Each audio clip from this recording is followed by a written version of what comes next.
అందరికీ నమస్కారం. డిసెంబర్ 2 పోలీ పాడ్యమి. శక్తివంతమైన పోలీ పూజా విధానం, ఖచ్చితంగా పాటించాల్సిన నియమాలు. శివకేశవులకు ప్రీతికరమైన కార్తీక మాసం మరికొద్ది రోజుల్లో ముగియబోతుంది. ఈ కార్తీక మాసంలో ప్రతి ఒక్కరూ అత్యంత భక్తి శ్రద్ధలతో శివకేశవులను పూజిస్తారు. ఈ కార్తీక మాసంలో చివరిగా జరుపుకునే పండుగ పోలీ పాడ్యమి.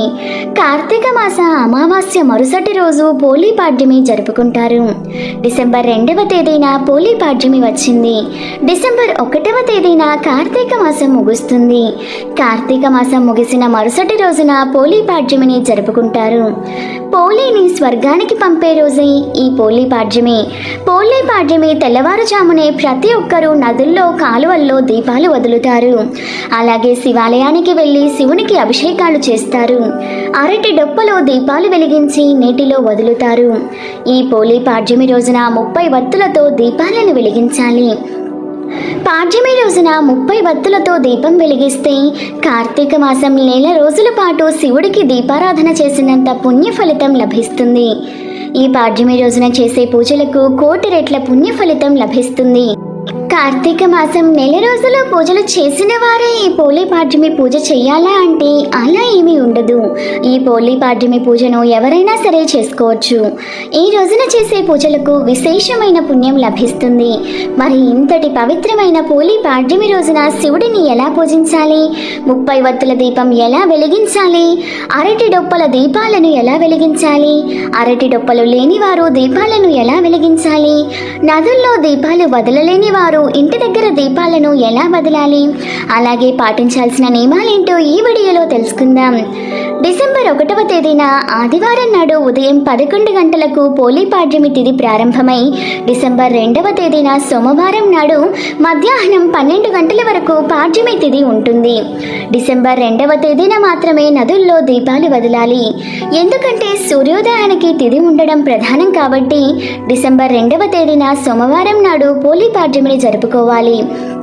ఈరోజు స్త్రీలు తెల్లవారుజామునే నిద్రలేచి ఇంట్లో పూజ చేసుకోవాలి.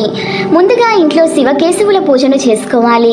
పోలీ పాడ్యమి రోజున తెల్లవారుజామునే ఇంట్లో పూజ చేసుకుంటే శివకేశవుల సంపూర్ణ అనుగ్రహం లభిస్తుంది. ఇంటి గడపలకు పసుపు రాసి ఇల్లంతా పసుపు నీళ్లు చల్లుకొని శివ పార్వతుల పటానికి గంధం బొట్లు పెట్టి వెంకటేశ్వర స్వామి పటానికి కూడా గంధము, కుంకుమ బొట్లు పెట్టుకొని శివకేశవుల ముందు దీపారాధన చేయాలి. పాడ్యమి రోజున విశేషంగా 30 వత్తులతో దీపారాధన చేయాలి.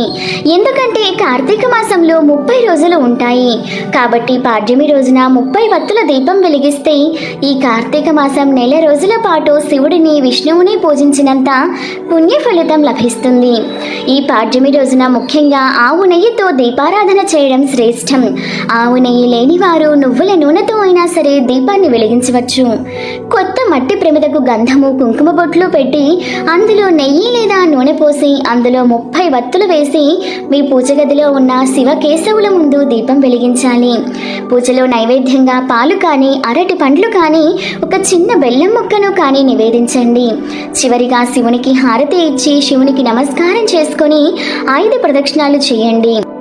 ఈ విధంగా పోలీ పాడ్యమి రోజున బ్రహ్మ ముహూర్త సమయంలో ఇంట్లో దీపారాధన చేసుకుని ఏదైనా నది దగ్గరకు లేదా కాలువ దగ్గరకు వెళ్ళి దీపాలు వదలాలి.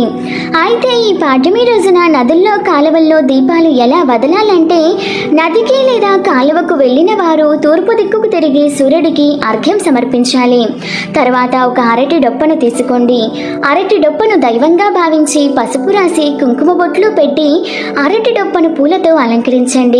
తర్వాత 3 లేదా 5 గుబ్బ వత్తులను అంటే పువ్వొత్తులను తీసుకొని వాటిని ఆవు నెయ్యిలో కానీ, నూనెలో కానీ తడిపి ఆ వత్తులను అరటి డొప్పలో పెట్టి వత్తులను వెలిగించి నదిలో వదలాలి.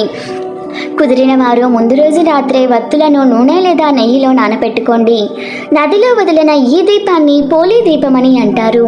పోలీ దీపాన్ని నీటిలో వదిలిన తర్వాత 3 సార్లు మెల్లిగా ఆ దీపాన్ని ముందుకు తోస్తూ నమస్కారం చేసుకోవాలి. అలాగే నదిలో ఉన్న నీటిని గంగాదేవిగా భావిస్తూ దీపాలు వదలక ముందే నదిలో పసుపు, కుంకుమలు అలాగే పువ్వులను వేసి నదికి నమస్కారం చేసుకొని నదిలో ఉన్న నీటిని తలపైన చల్లుకోవాలి. నదులలో ఇలా దీపాలు వదిలిన తర్వాత ఒక రూపాయి బిళ్ళను మీ చేతిలో పట్టుకొని మీ మనస్సులో ఏదైనా ఒక కోరిక కోరుకుంటూ ఆ రూపాయి బిళ్ళను నదిలో వేయండి. ఇలా చేయడం వల్ల మీ మనసులో ఉన్న కోరికలు త్వరగా నెరవేరుతాయి. ఈ విధంగా పోలీ పాడ్యమి రోజున ఉదయం 6 గంటల్లోపు నదుల్లో లేదా కాలువల్లో దీపాలు వదలాలి. అయితే నదులకు కాలువలకు వెళ్ళలేని వారు మీ ఇంట్లో ఉన్న తులసి కోట ముందు దీపాలను వదలవచ్చు.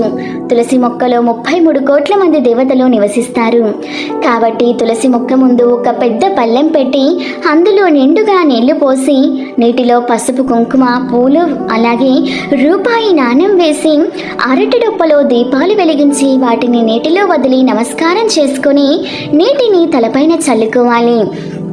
ఈ దీపాలు కొండెక్కిన తర్వాత పల్లెంలో ఉన్న నీటిని ఎవరూ తిరగని ప్రదేశంలో లేదా మొక్కల మొదట్లో పారబోయాలి. అరటి డొప్పలు లేని వారు ఒక చిన్న విస్తరాకు అంటే డిస్పోజల్ టిఫిన్ ప్లేట్ ఉంటుంది కదా, అందులో అయినా సరే పోలీ దీపాన్ని వెలిగించవచ్చు. ఈ విధంగా పోలీ పాడ్యమి రోజున ఉదయం దీపాలు వెలిగించి సాయంత్రం సమయంలో శివాలయానికి వెళ్ళి శివాలయంలో ఉన్న ధ్వజస్తంభం దగ్గర ఉసిరి దీపం కానీ 30 వత్తుల దీపం కానీ వెలిగించి శివుడిని దర్శించుకుంటే ఈ కార్తీక మాసంలో మీరు చేసిన పూజలకు కోటి జన్మల పుణ్య ఫలితం లభించడంతో పాటు శివుని సంపూర్ణ అనుగ్రహం మీపై ఉంటుంది. శివాలయానికి వెళ్ళిన భక్తులు శివాలయంలో ఉన్న నంది కొమ్ముల మధ్య నుండి శివుడిని దర్శించి నంది చెవులో మీ కోరికలు చెప్పుకుంటే మీ కోరికలు నేరుగా శివుని పాదాల చెంతకు చేరుకుంటాయి. ముఖ్యంగా ఈ పోలీ పాడ్యమి రోజున ప్రతి ఒక్కరూ ఉపవాసం ఉంటే చాలా మంచిది. ఉపవాసం ఉండలేని వారు కార్తీక మాసంలో మాదిరిగానే ఈ రోజు కూడా సాత్విక ఆహారం మాత్రమే తీసుకోవాలి. ఈ రోజున చేసే ఉపవాసాలకు ఎంతో పుణ్యం లభిస్తుంది. శివుడు అభిషేక ప్రియుడు కాబట్టి ఈ పోలీ పాడ్యమి రోజున నేటితో కానీ ఆవు పాలతో కానీ శివుడికి అభిషేకం చేస్తే శివుని ఆశీర్వాదంతో మీకు మీ ఇంటికి డబ్బు కష్టాలు లేకుండా జీవితాంతం అష్టైశ్వర్యాలతో జీవిస్తారు. అప్పుల సమస్యలతో బాధపడేవారు ఈ పాడ్యమి రోజున శ్రీ మహావిష్ణువు స్వరూపమైన రావి చెట్టు క్రింద ఒక దీపం వెలిగిస్తే అప్పుల సమస్యలు తీరిపోతాయి. ఈ విధంగా పోలీ పాడ్యమి నాడు దీపాలు వదిలి పోలీ పాడ్యమి కథను వినడం వలన కోటి జన్మల పుణ్యం లభిస్తుంది. వీడియో నచ్చితే ఒక లైక్ చేయండి. ఇటువంటి మరెన్నో మంచి వీడియోస్ కోసం ఒకసారి మన ఛానల్ని విజిట్ చేసి సబ్స్క్రైబ్ చేసుకోండి. Thank you for watching.